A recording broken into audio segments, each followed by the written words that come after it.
마리나는 새 양복을 입어보던 아들을 미소 지으며 바라보고 있었다. 키 크고 늘씬하고 검은 머리. 내일이면 그녀의 아들이 결혼한다. 믿기지 않을 지경이다. 일리아는 거울 속 자신의 모습을 유심히 살피더니 만족스럽게 고개를 끄덕였다.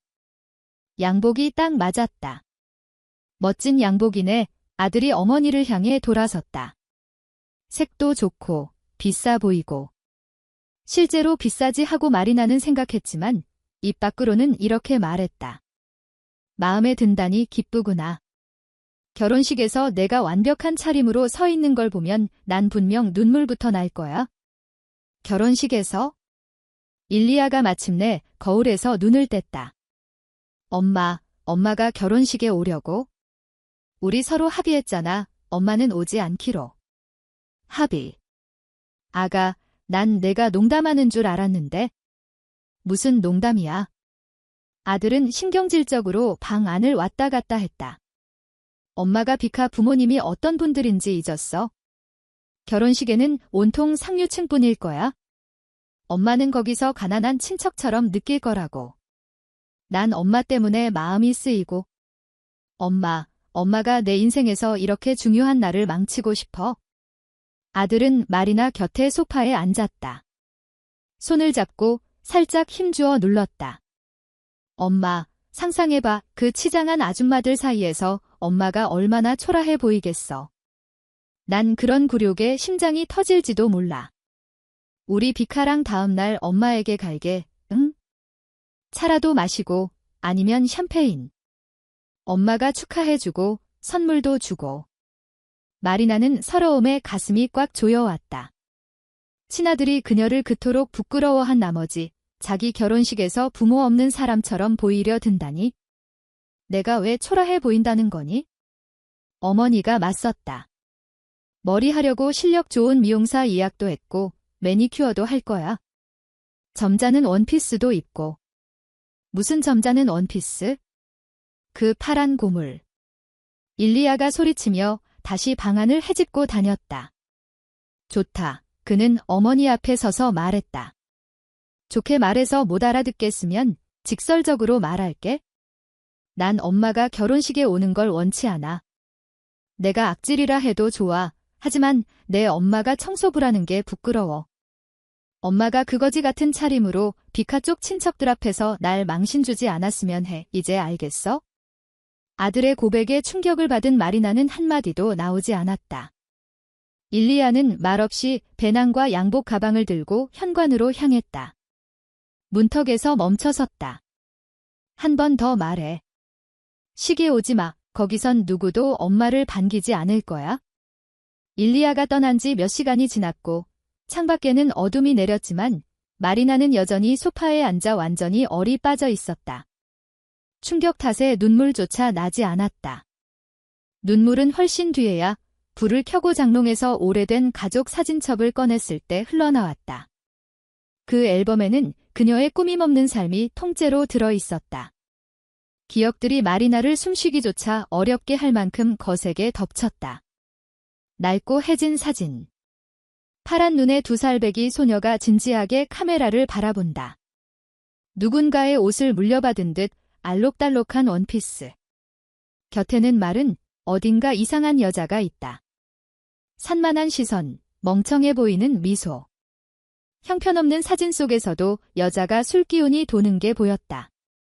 마리나는 2살 반의 어머니의 친권이 박탈되었고 그 뒤로 어머니는 딸의 인생에서 영영 사라졌다. 성인이 된 뒤에도 그녀는 그 못난 엄마를 찾으려 하지 않았다. 뭐 하러? 단체 사진. 10살의 마리나가 다루기 어려운 금빛 곱슬머리를 하고 둘째 줄, 왼쪽에서 세 번째에 서 있다. 고아원 생활은 고생의 연속이었다. 마리나가 자란 시설은 90년대 난세에 찍은 다큐멘터리 속 문제 많은 보육원들과 똑같았다. 조리사들은 식재료를 훔쳤고 교사들은 욕설을 퍼부었으며 원장은 가혹행위를 묵인했다. 윗선에서 어떤 방식으로든 질서가 유지되기만 하면 됐다. 단정한 웨이트리스 유니폼을 입은 아리따운 세 소녀가 살짝 기운 간판이 달린 건물 현관에서 사진사에게 교태를 부린다. 고등학교를 졸업한 뒤 마리나는 직업 선택에 크게 고민하지 않았다. 그녀는 길가라는 뜨끄런 이름의 간이식당에서 웨이트리스 일을 빠르게 구했다. 급여는 사장이 많이 주지 않았지만 위트리스의 주수입은 팁이었고 예쁘고 재빠른 마리나에게 손님들은 꽤 후하게 챙겨주었다. 12시간 근무는 지독히 힘들었지만 소녀는 낙담하지 않았다. 자립한 삶이 마리나의 마음에 쏙 들었다. 합숙 주택의 방은 널찍하고 밝았다. 이웃, 노년의 부부, 도 상냥했다. 돈은 많진 않아도 늘 손에 쥐어졌다. 게다가 뜻밖에도 그녀는 재능 하나를 발견했다. 푼돈으로도 그럴듯하게 차려입는 재능. 소녀는 헌옷 가게에서 옷을 사서 뜯고 고쳐 해진 옷을 유행 아이템으로 바꿔놓곤 했다. 숲속의 여름 들판. 꽃과 잎으로 만든 큰 화관을 쓰고 푸른 잔디 위에 앉은 행복하고 깔깔대는 마리나. 같은 화관을 쓴 잘생긴 검은 머리 청년이 그녀의 어깨를 감싸고 있다. 세월이 흘렀어도 이 사진만 보면 마리나의 심장은 여전히 멎을 듯했다. 길가 카페에서 일한 지 거의 1년이 되었을 때 그녀는 막심을 만났다. 그 여름 아침, 카페에는 놀랍게도 손님이 많았다. 마리나는 쟁반을 들고 홀을 종종 걸음으로 오가며 성급한 손님들을 응대했다. 그러다 그녀가 평평한 바닥에서 헛디뎌 창가 테이블에 앉아있던 청년에게 토마토 주스 한 잔을 엎지르고 말았다. 밝은색 셔츠에 새빨간 얼룩이 천천히 번졌다.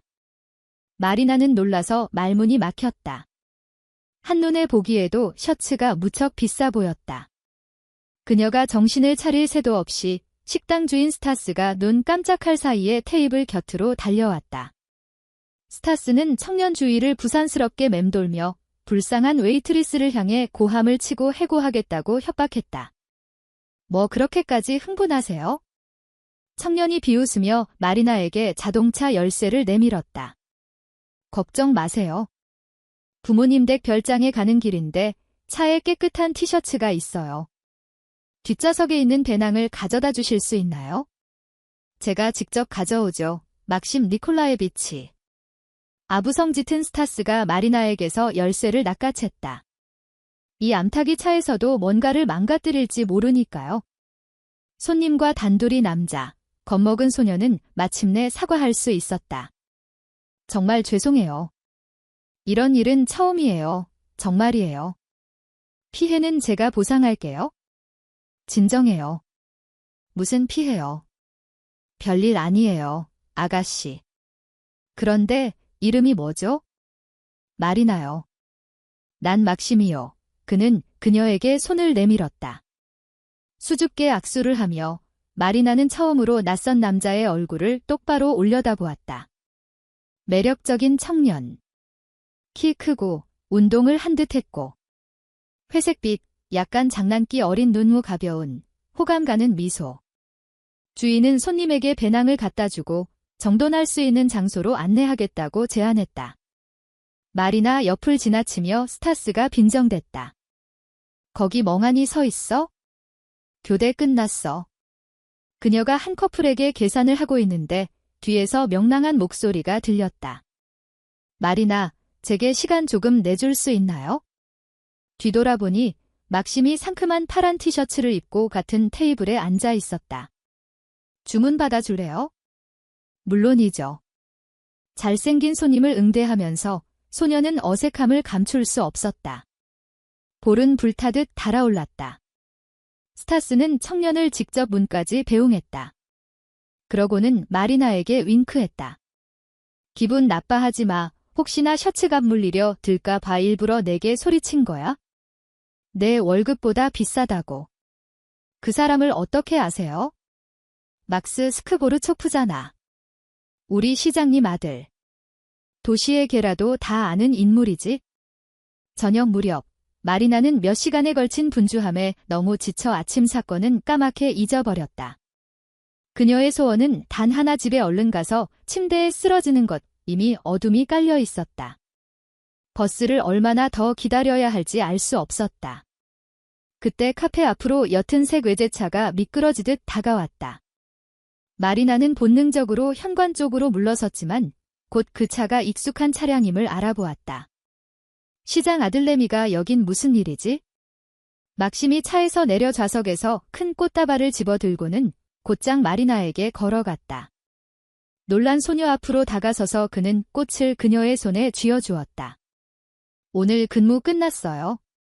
미안해요. 어떤 꽃을 좋아하는지 몰라서 흔한 하얀 장미로 대충 떼웠어요. 약속할게요. 다음부터는 당신이 좋아하는 꽃만 선물할게요. 다음부터요. 웨이트리스는 완전히 당황했다. 왜요? 왜냐니? 막스가 웃었다. 난 지금 당신에게 구애 중이니까. 그런데 오늘 밤 정말 환상적이네. 어딘가 다녀올래요? 마리나는 방금 전까지 자신이 미친 듯이 졸렸다는 사실을 잊어버렸다. 지금 벌어지는 모든 게 마치 마법 같은 꿈처럼 느껴졌다. 소녀는 불쑥 이 청년과 어디든 갈 준비가 되어 있음을 깨달았다. 다행히도 제때 자신의 초라한 몰골이 떠올랐다. 낡은 청바지, 평범한 티셔츠, 머리칼은 엉망. 고마워요. 그런데 지금은 너무 피곤해서요. 오늘은 어려워요. 마리나는 아쉬움 가득하게 말했다. 그럼 내일은? 막스는 물러서지 않았다. 그럼 내일, 소녀가 메아리치듯 응답했다. 다음 날 그들은 만났고 그 뒤로는 헤어지지 않게 되었다. 첫눈에 반한 사랑이었다. 경제학부 학생이던 막심은 여름 학기를 무사히 마쳤고 두 사람은 날마다 만남을 이어갔다. 7월에 남자는 마리나를 휴가에 데려갔다. 그녀에겐 여권이 없었기에 그들은 소치에서 마법 같은 여름을 보냈다. 막스는 연인에게 자신의 대학 친구들을 소개했다. 명랑한 무리와 함께 자주 수영하러 가고 자연 속에서 쉬쉬, 냥꼬치를 구워 먹으러 갔다. 그것은 마리나 인생에서 가장 눈부시고 걱정 없고 잊을 수 없는 여름이었다. 그런 격정적인 행복을 그녀는 다시는 느끼지 못했다. 연인은 벌써 결혼 이야기를 슬슬 꺼내기 시작했지만 가을의 모든 장밋빛 미래 계획이 순식간에 무너졌다. 어느 날 막스의 사촌 여동생이 거리에서 소박하게 입은 낯선 여자와 함께 있는 오빠를 보았다. 그 순간부터 마리나의 삶은 지옥으로 변했다.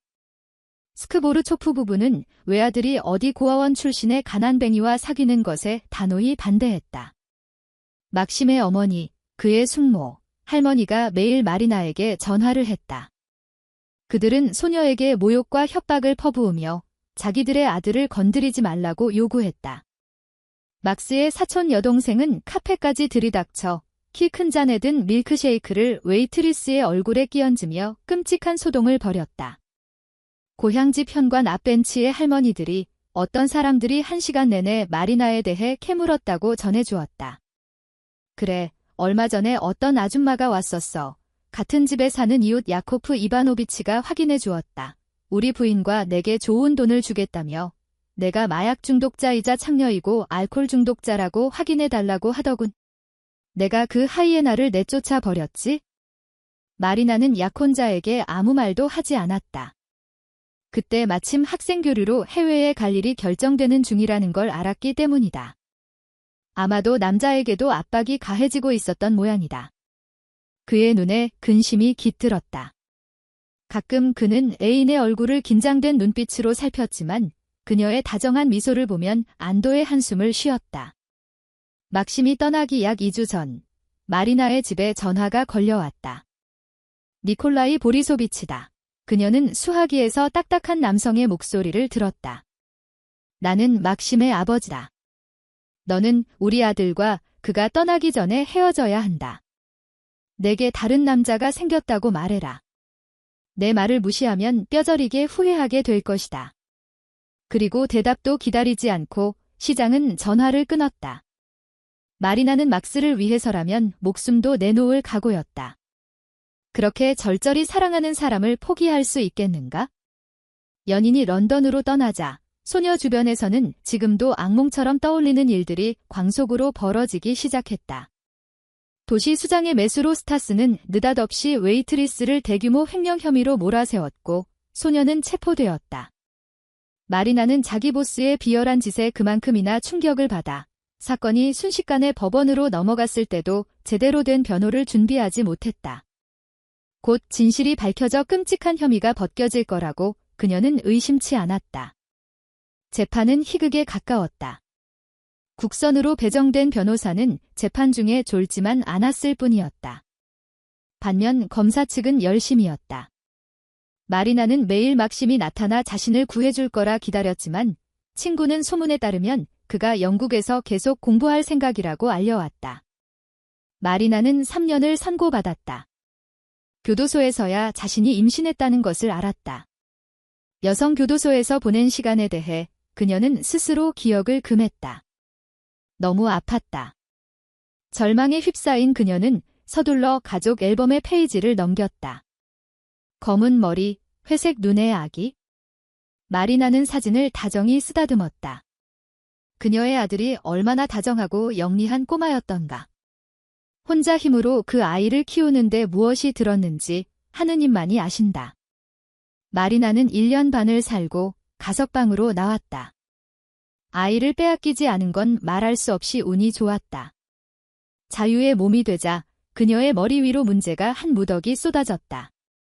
어린아이를 둔 젊은 여자, 게다가 전과자까지 그런 사람을 일터에서 받아주려는 곳은 없었다. 다행히 이웃 야코프 이바노비치가 자기 성인 제자를 통해 일류슈카를 타가소에 맡길 수 있도록 도와주었다. 이제 마리나는 닥치는 대로 일할 수 있었다. 그녀는 식당에서 청소부로 일했고 저녁엔 지역 사무실들을 청소해 주었고 주말에는 세차장에서 부업을 했으며 밤에는 베개 커버와 이불 커버를 꿰맸다. 과거를 뒤돌아보지 않았다. 쓸데없는 아픔이니까. 형을 사는 동안 지난 인연은 모두 끊어졌다. 어느 날 우연히 옛 친구를 만났고 그가 전해주길 길가 식당 사장 스타스는 망했고 시장 스크보르초프는 승진해 가족과 함께 모스크바로 이사했으며 그의 아들은 1년 전에 수도의 미녀와 결혼했다고 했다. 마리나는 밤새도록 울었고 그 다음엔 눈물을 닦고 식당 바닥을 닦으러 갔다. 아들을 키워야 했다. 이제 그것이 그녀의 유일한 걱정이자 기쁨이었다. 창밖이 환해지기 시작했다. 정말 마리나는 밤새 앨범만 들여다본 걸까? 그녀는 잠자리에 누웠지만 아들 생각이 잠을 허락하지 않았다.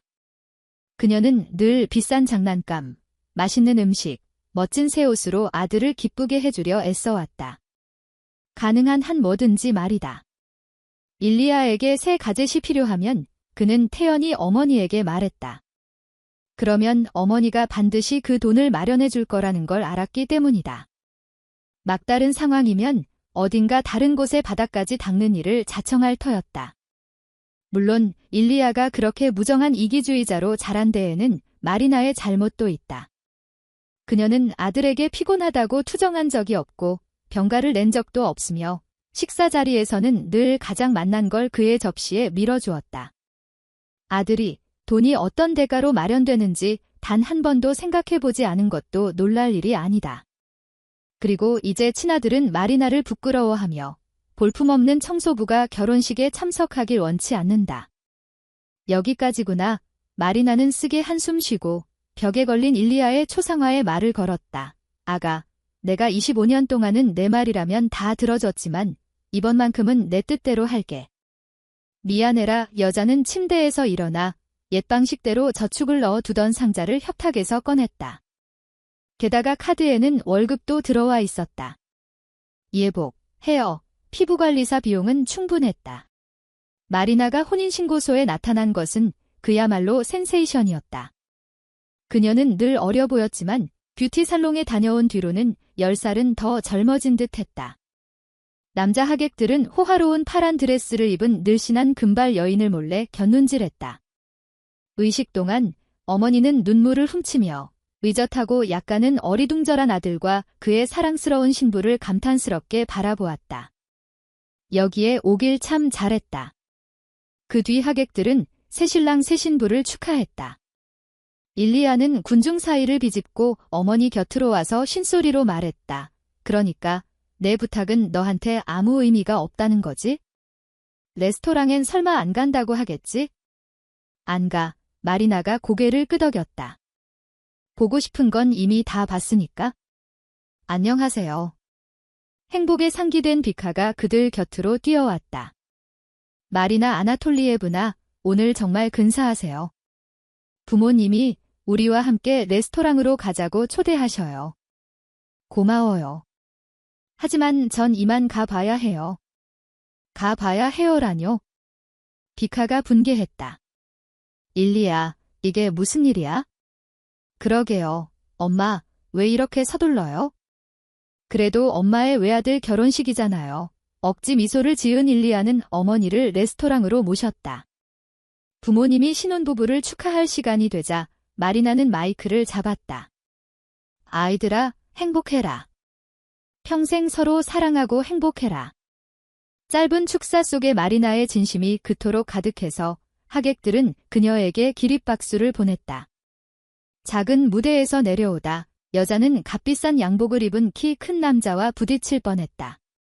그의 얼굴이 낯익어 보였다. 그럴 리가, 길을 막아선 막심이 입 밖에 냈다. 마리슈카, 정말 너야? 여기서 뭐 하고 있어, 막심? 마리나는 눈을 믿을 수 없었다. 신부 아버지는 내 사업 파트너야. 그래서 결혼식에 초대받았지? 아드님, 아주 호감이네. 막심은 떨리는 손으로 마리나의 손을 잡았다. 창가 쪽으로 가서 우리 얘기 좀 할까? 혼자야, 아내 없이. 난 벌써 10년째 이혼 상태야. 아이도 없고. 그들은 1시간을 내리 이야기했다. 막심은 해외에 날아왔던 아버지가 마리나가 다른 남자를 만나 그와 함께 모스크바로 갔다고 알려주었다고 말했다. 충격을 받은 막스는 아버지를 믿지 않았다. 사랑하는 여인을 모욕적인 의심으로 상처 주지 않기 위해 그는 먼저 절친에게 진실을 알아보라고 했다. 친구가 그 길가 카페에 다녀왔지만 그곳에서 소녀를 찾지 못했다. 주인과 웨이트리스들은 한 목소리로 아버지에게서 들은 정보를 확인해 주었다. 그때 난 슬픔에 미칠 지경이었어. 영국에 반년을 더 머물렀지? 거기서 바로 모스크바로 돌아왔어. 아버지가 승진했거든. 그 다음 결혼을 했지? 그 모든 세월 동안 내가 행복했냐고? 단 1분도. 오직 젊은 시절 너와 함께였을 때만. 그럼 넌 그동안 어떻게 살았니? 슬픈 얘기는 하지 말자, 마리나가 제안했다. 그래도 오늘은 결혼식이잖아. 나중에 다 이야기해 줄게. 지금은 나랑 춤이나 추자. 하객들은 왈츠를 추며 빙글 도는 성숙하고 아름다운 한 쌍에게서 눈을 뗄 수 없었다. 일리아는 어머니를 바라보며 그녀를 알아보지 못할 지경이었다. 그는 문득 자기 어머니가 아주 매력적인 여자이며 다주 젊은 나이의 아들을 위해 사생활을 포기했다는 생각이 들었다. 자신을 위해서. 일리아는 평생 처음으로 진심으로 부끄러움을 느꼈다. 자기 자신이 부끄러웠다. 그때 청년은 엄마가 어떤 부자 아저씨와 팔짱을 끼고 출구 쪽으로 향하는 것을 보았다. 일리아는 현관에서야 그녀를 붙잡았다. 엄마, 어디가? 가는 중이란다. 내가 그렇게 바라던 대로 어머니가 상기시켰다. 엄마, 미안해. 그런데 엄마는 왜 저 아저씨란가? 이 남자와라면 세상 끝까지라도 갈 수 있어. 마리나는 진심으로 털어놓았다. 참고로 소개할게. 내 아버지야. 막심과 일리아는 할 말을 잃고 마리나를 바라보았다. 잠시 침묵이 흐른 뒤 그녀는 단호히 고개를 털고 미소 지었다. 내 생각에 우리 셋에겐 아주 길고도 쉽지 않은 대화가 필요할 거야.